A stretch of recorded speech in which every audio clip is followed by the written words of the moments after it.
how to film Spider-Man swinging with an aim camera and animBot temp controls. By the end of this video, you're going to have a complex cinematic shot that is aimed at Spider-Man. To create the aim camera, go to Create, Camera, Camera, and Aim. Open up your outliner, select Camera Group, go to your animBot toolbar and create a temp control. Make a simple control in world space in position and orientation and name it Aim Camera. Give it a color and close. Now select the camera aim control. Go to your animBot toolbar and create a temp control. Call it Camera PV for pole vector. Make it a simple control and put it in world space in position and orientation. Now go to Create and create a locator. In the locator's shape, change the local scale to 50. Select the swing path curve and then the locator. Then go to Constraints and create a geometry constraint. This will create a constraint that will stick the locator to the curve but can still be animated by the translate values.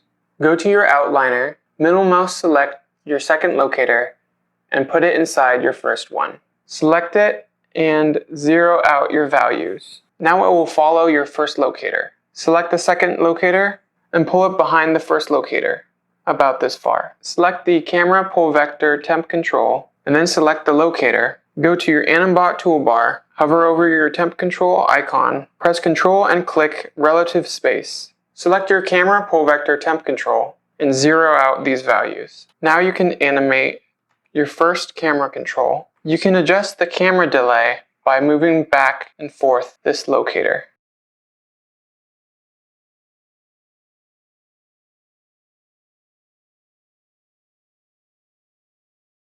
So the camera's A position is here, and B position is here. For the first key, I have it set to auto tangent, and for the second key, I have it set to bounce tangent.